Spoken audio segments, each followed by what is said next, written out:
किसान भाइयों, जैसा कि आपको पता है, कल 7 तारीख को मध्य प्रदेश में भावांतर योजना के अंतर्गत मॉडल रेट की घोषणा कर दी गई है। और इस मॉडल रेट की घोषणा के साथ ही किसानों को अब भावांतर योजना की जो राशि है उसका भुगतान खाते में किया जाना है। इसके संबंध में मध्य प्रदेश मंडी बोर्ड ने एक नया आदेश जारी किया है। मध्य प्रदेश राज्य कृषि विपणन बोर्ड की वेबसाइट पर ये आदेश जारी हुआ है। 28 अक्टूबर को ये आदेश जारी कर दिया गया था, लेकिन आज मैं आपको वीडियो बनाकर इसके संबंध में जो महत्वपूर्ण बातें हैं वो बताने वाला हूँ। किसान भाइयों, कल जो मॉडल रेट तय किया गया है वो करीब 4020 रुपये सरकार ने तय किया है। और इस मॉडल रेट के ऊपर 24 अक्टूबर से लेकर 6 नवंबर के बीच जिन भी किसान भाइयों ने भावांतर योजना के अंतर्गत अपनी फसल बेची थी सोयाबीन की, तो उनको ये पैसा मिलने वाला है। करीब 1308 रुपये आपको 1 कुंटल पर मिलेंगे। और 1 हेक्टेयर पर करीब 10 कुंटल 40 किलो सोयाबीन सरकार भावांतर के तहत खरीदी कर रही है। अब ऐसे में सबसे बड़ी बात ये आती है कि पैसा कब आएगा? तो मैंने अभी आपको आज ही एक वीडियो बनाकर जानकारी दी है, जिसमें बताया है, और खुद मुख्यमंत्री मोहन यादव ने भी मीडिया से चर्चा करते हुए प्रेस कॉन्फ्रेंस करके भावांतर योजना के बारे में किसानों को अवगत कराया है। और 13 तारीख को किसानों के खाते में पैसा डालने की यहाँ पर मुख्यमंत्री ने घोषणा की है। यानी कि 13 नवंबर को 24 अक्टूबर से लेकर 6 नवंबर तक जिन भी किसानों ने भावांतर पर सोयाबीन की फसल बेची थी, उन किसानों को 13 नवंबर के दिन राशि खाते में भेजी जाएगी। तो किसान भाई, 1308 रुपये प्रति कुंटल के हिसाब से आपको पैसा मिलने वाला है। अब यहाँ पर बात ये आती है कि पैसा 13 तारीख को आएगा तो कौन से खाते में आएगा? अब देखिए, आपने जब पंजीयन कराया था, तो पंजीयन के दौरान आपने अलग-अलग बैंक खाते दिए होंगे।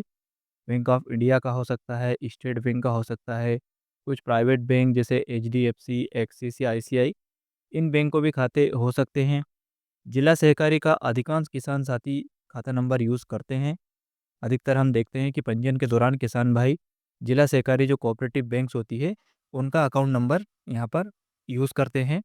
तो इसी के संबंध में, बैंक अकाउंट्स के संबंध में ये आदेश है कि जो किसानों को 13 तारीख को भावांतर की राशि का भुगतान किया जाएगा, तो कौन-सी बैंक ऐसी है जहाँ पर किसानों को पैसा प्राप्त करने में थोड़ी दिक्कत हो सकती है, उसके संबंध में ये आदेश है। किसान भाइयों, अगर आपने अभी तक चैनल सब्सक्राइब नहीं किया है, तो बिना देरी किए इस वीडियो के नीचे सब्सक्राइब बटन को दबा लीजिए। उसके साइड का जो घंटी का बटन है उसको भी दबा लीजिए, क्योंकि महत्वपूर्ण जानकारियाँ सोयाबीन की भावांतर योजना से रिलेटेड हो, पीएम फसल बीमा योजना, एमपी क्रॉप इंश्योरेंस जो सरकार करवाती है उसके बारे में जानकारी हो, या फिर दोस्तों मध्य प्रदेश ई उपार्जन पोर्टल के माध्यम से जो सोयाबीन, धान, गेहूँ, इनके जो रजिस्ट्रेशन होते हैं, उसकी जानकारी हम हमारे चैनल पर वीडियो के माध्यम से किसानों को उपलब्ध करवाते हैं। वर्तमान में भावांतर योजना से रिलेटेड सभी जानकारियाँ वीडियो के माध्यम से आपको दे रहे हैं। तो चैनल को ज़रूर सब्सक्राइब कीजिएगा। किसी भी तरह के सवाल के लिए भी आप कमेंट कर सकते हैं। साथियों, ये जो आदेश है 28 तारीख का है, ये सोयाबीन भावांतर भुगतान योजना के अंतर्गत पंजीकृत किसानों का जिला सहकारी बैंक के खाते में भुगतान असफल होने के संबंध में दिया गया है। यानी कि अगर आपने पंजीयन के दौरान जिला सहकारी यानी कोऑपरेटिव जो बैंक होती है, उसका अकाउंट नंबर पंजीयन में दिया है, तो फिर आपको इस आदेश में दी गई जानकारी को महत्वपूर्ण रूप से समझना होगा। नहीं, कि जिला सहकारी का खाता नंबर देने के कारण जो व्यापारी आरटीजीएस कर रहे हैं, तो उस आरटीजीएस में दिक्कत आ रही है, बार-बार भुगतान विफल हो रहा है। ऐसे में आपको जिला सहकारी का खाता नंबर नहीं देना है। आप इसके अलावा किसी और बैंक का खाता नंबर दे सकते हैं।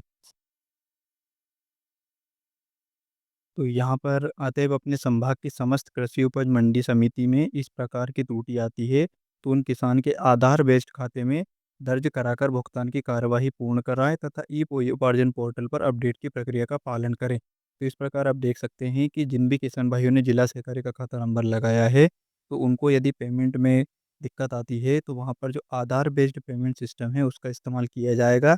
यानी कि डीबीटी के माध्यम से यहाँ पर आपकी खाते में राशि का भुगतान किया जाएगा। तो अगर आपने जिला सहकारी का खाता लगाया है, तो आपको एक बात का ध्यान रखना है कि आपको अपने आधार कार्ड में डीबीटी वाला बैंक खाता एक्टिवेट करना होगा। आपको ध्यान रखना है कि आपके जो आधार कार्ड है उसमें जिला सहकारी के अलावा कोई अन्य बैंक खाता डीबीटी के ज़रिए एक्टिवेट होना चाहिए, डायरेक्ट बेनिफिट ट्रांसफ़र का पैसा उसमें आना चाहिए। तो इस प्रकार से आप इस बात का ज़रूर ध्यान रखें। तो किसान भाइयों, ये आदेश है जो हम हमारे व्हाट्सएप चैनल पर आपको दे देंगे। वीडियो के डिस्क्रिप्शन में लिंक है, चैनल को जॉइन कर लीजिएगा।